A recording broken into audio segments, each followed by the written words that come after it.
dalam rumah tangga Ustadz, terkadang suami istri sering curhat tentang masalah sehari-hari, hubungan dengan tetangga dan lain-lain.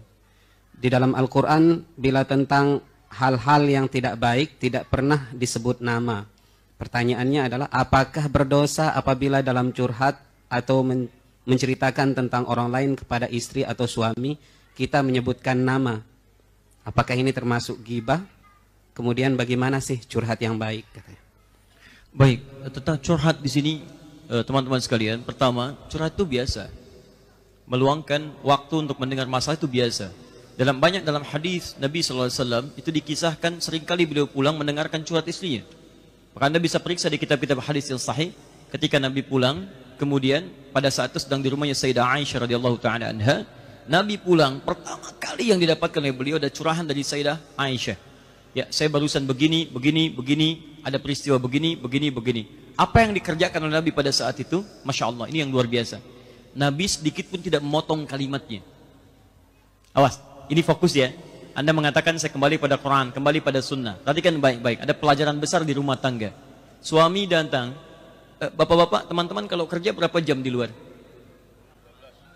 Masya Allah, 8 sampai 12 jam. Artinya Anda berpisah dengan istri, dengan anak-anak 8 sampai 12 jam. Kira-kira dalam 8 sampai 12 jam itu ada yang terjadi atau banyak yang terjadi? Banyak yang terjadi, baik Anda di kantor ataupun apa yang dialami istri di rumah. Mungkin dia sudah menyiapkan sesuatu, ada kejadian begini, dia ingin sampaikan. Anak Anda bikin sesuatu, dia ingin sampaikan. Nah, di antara sikap yang baik dari Nabi dicontohkan, ketika pulang kita dari pekerjaan, atau satu hal tertentu, boleh jadi istri punya hal-hal tertentu yang ingin disampaikan, karena dia sudah lama menunggu kita. Maka Nabi menyampaikan, apa sih kita, mohon maaf ya, di mana ruginya? Mendengarkan misalnya curahan istri yang 8 menit, dibandingkan dengan waktu dia menunggu 8 jam untuk mewujudkan penyampaian itu. Maka sikap yang terbaik, datang ke rumah, wajar kalau istri menyampaikan sesuatu. Sikap nabinya didengarkan. Beliau dengarkan sampai dengan selesai tanpa pernah memotongnya. Baik. Lalu sekarang persoalan kedua. Jadi maksud saya, curhat itu biasa Bu ya. Jadi kalau ibu cerita tentang tadi terjadi begini, si kakak begini, adik begini. Jangankan ibu, istri Nabi aja curhat. Itu poinnya. Tapi curhat bagaimana yang dibenarkan? Dua. Boleh nggak kita menyebutkan misalnya, si fulan atau fulana saat curhat kita disampaikan dalam kategori yang kurang baik? Ulama di sini membagi pada dua bagian. Jika yang dimaksudkan untuk menghadirkan hukum-hukum terkait dengan misal kriminalitas yang membuktikan pembuktian yang jelas dari segi nama, ciri fisik dan sebagainya, maka itu diperbolehkan. Dan itu bukan ghibah. Bahkan ada yang menggunakan istilah ghibah yang diperkenankan. Jika memang dengan kalimat itu ingin menyampaikan satu informasi penting terkait tentang tindakan kriminalitas yang bila tidak disebutkan ciri dan namanya tidak akan diungkap bagaimana pelakunya. Ya, misal terjadi pencurian dilakukan oleh satu di antara tetangga. Ya, ibu khawatir saat menyampaikan pada orang lain. Anda tunggu suami dan sampaikan. Anda tidak usah samarkan kalimatnya karena dalam pembuktian butuh penjelasan. Ketika dibawa ke mahkamah, maka mahkamah akan bertanya kepada Anda bagaimana cirinya, siapa namanya, apakah benar orangnya seperti ini. Nah, Anda harus sampaikan, gak bisa Anda praktekkan kaidah ghibah di situ.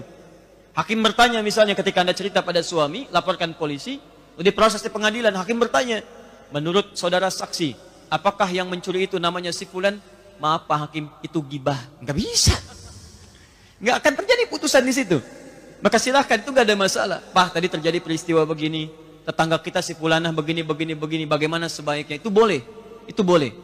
Tapi kalau yang terjadi kemudian sikap dan sikap keadaan pribadi, menunjukkan karakter dan sebagainya, yang kira-kira dirasakan kurang baik dan semacamnya, maka para ulama berhati-hati di sini meminta kita untuk menyamarkan namanya.